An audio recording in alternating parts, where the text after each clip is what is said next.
Account ఇక్కడి నుంచే check చేసుకుని అవసరమైతే ఇక్కడి నుంచే ఎవరికి ఇవ్వాలనో వాళ్ళకు ట్రాన్స్ఫర్ కూడా ఒక క్లిక్ తో చేసేస్తాడు. అది ఈ రోజు యొక్క టెక్నాలజీ ప్రభావం. నేను ఎన్నికల కంటే ముందు ఒక మాట చెప్పాను. ఆ రోజు మీకు చెప్పింది అభివృద్ధి చేస్తాను. అభివృద్ధి తెలిసిన పార్టీ తెలుగుదేశం పార్టీ. సమిక్షేమం చేస్తాం. సమిక్షేమానికి నాంది పలికిన వ్యక్తి నందమూరి తారక రామారావు. Party Telugu Desam party. ఈరోజు నేను కష్టపడుతున్నాను. నా కష్టం కొంతమంది కోసం కాదు, రాష్ట్రంలో ఉండే ప్రతి ఒక్కరికి న్యాయం చేయాలి. మీ ముఖంలో ఆనందం చూడాలి, మీ జీవన ప్రమాణాలు పెరగాలి. కంటిన్యూగా నిరంతరం మిమ్మల్ని ఎంపవర్ చేసే దిశగా ముందుకు తీసుకుపోతా.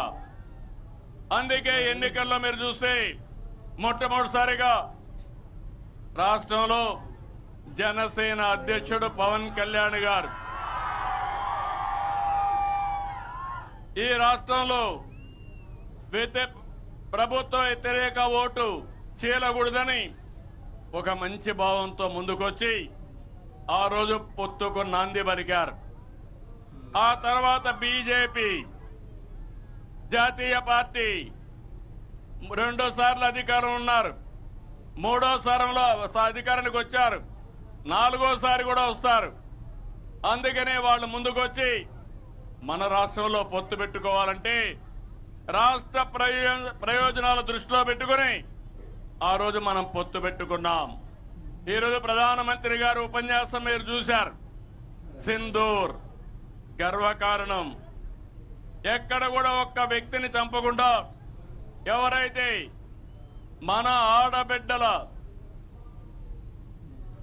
పొట్టు తెరిచేశారో అలాంటి టెర్రరిస్టుల్ని అంతం చేసిన పార్టీ ఎన్డీఏ, అంతం చేసిన వ్యక్తి నరేంద్ర మోడీ గారని చెప్పి మరొకసారి విజ్ఞప్తి చేస్తున్నాను.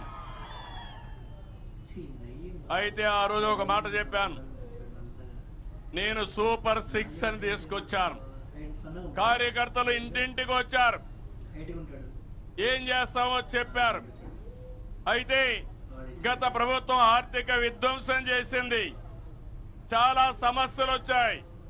కానీ నాకు దృఢ సంకల్పం ఉంది. ఎట్టే పరిస్థితిలో ఇచ్చిన మాట నిలబెట్టుకోవాలని ఎన్ని కష్టాలున్నా సూపర్ 6 అమలు చేస్తున్నామని మరొక్కసారి మీకు విజ్ఞప్తి చేస్తున్నాం. అదే కాదు, ఇచ్చినట్టు అన్ని కూడా అమలు చేస్తున్నాం. మీలో ఒక ఆలోచన రావాలి. ఇచ్చినప్పుడు మీరు అనుకుంటారు ఆటోమేటిక్ గా వస్తాయని. ఏది ఆటోమేటిక్ గా వస్తే అందరూ ఇవ్వగలుగుతారు. నేను అడుగుతున్నా, 5 సంవత్సరాలు పింఛన్లు ఇచ్చారు. 3000 ఉంటే ఒక్కొక్క సంవత్సరం ముక్కుతూ మూలుగుతూ 250 పెంచి 5 ఏళ్లలో 3000 చేశారు. నేను ఒక మాట చెప్పాను, మీ అందరికీ 3000 నుంచి 4000 చేస్తా. జూన్ లో ఫలితాలు వచ్చాయి, ఏప్రిల్ నుంచే ఇస్తానని పెంచిన పింఛను ఏప్రిల్ నుంచే ఇచ్చానా లేదా అని మిమ్మల్ని అడుగుతున్నా. మామూలు కాదు. 4000 దివ్యాంగులకు 6000 ఉంటే 3000 పెంచాను. 3000 నుంచి 6000 పెంచాను. అంటే 12 రెట్లు పెంచాను. భగవంతుడు వాళ్ళ పట్ల చిన్న చూపు చూశాడు. మానవత్వంతో వాళ్ళు ఆదుకోవాలని నేను ముందుకు పోయాను. దీనివల్ల మీరు చూస్తే ఈరోజు 32,134 కోట్ల రూపాయలు సంవత్సరానికి ఖర్చు అవుతుంది. మన తర్వాత పక్కనుండే తెలంగాణ 8,000 కోట్లు, కడమోళ్ళు 5-4,000 కోట్లు. అది ఎక్కడ, నేను ఇచ్చేది ఎక్కడ? ఈ 64 లక్షల మందికి పింఛను ఇస్తున్నా. మీరంతా గుర్తుపెట్టుకుంటారా అని నేను మిమ్మల్ని అడుగుతున్నా. 4,000, 6,000 కిడ్నీ పేషెంట్లుంటే డయాలసిస్ చేసుకుంటే 10,000 బెడ్కి పరిమితం అయితే వాళ్ళ ఇంట్లో వాళ్ళకి సేవ చేయాల్సి వస్తే 15,000 జీతంతో సమానంగా మీకు ఇస్తున్నానా లేదా అని మిమ్మల్ని అడుగుతున్నా. నేను డబ్బులు లెక్క పెట్టుకోవాలా, మానవత్వంతో చూస్తున్నా. ఈ విషయం మీరు గుర్తుపెట్టుకోవాలి. ఇంకో పక్కన ఎవరైనా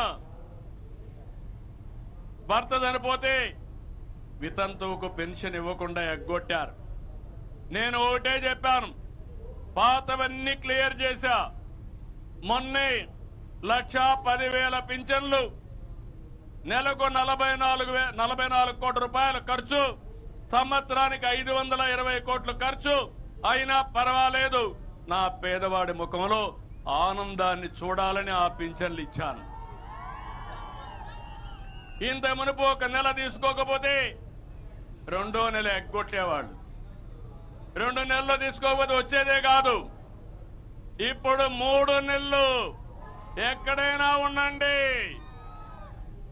ఆ రోజు వాలంటీర్ వస్తేనే మీకు పింఛను. ఇప్పుడు నువ్వు బంధువుల ఇంటికి పోయినా నేను ఇస్తా, అక్కడే ఇస్తా. నరేగా పనులు చేసినా అక్కడ ఇస్తా, హాస్పిటల్లో ఉన్నా అక్కడ ఇస్తా. మీరెక్కడున్నా అక్కడ ఎత్తుక్కుంటూ వచ్చి మీ పింఛను నెలకు మొదటి తారీఖునిచ్చే బాధ్యత నాది. ఏం తమ్ముళ్ళు ఆనందమా? అయితే ఇంత చేసిన ప్రభుత్వాలను మర్చిపోతారా మీరు? తప్పుడు ప్రచారం నమ్ముతారా మీరు అడుగుతున్నా. మొన్నే తల్లికి వందనం అప్పుడు చెప్పారు, ఎంతమంది పిల్లలుంటే అంతమంది పిల్లలకి ఇస్తామని చెప్పారా లేదా? అప్పుడు ఇచ్చారా? అప్పుడు ఒకరికే ఇచ్చారా లేదా? నేను చెప్పా, ఎంతమంది పిల్లలుంటే అంతమంది పిల్లలకి ఇస్తామని. ఒక్కొక్క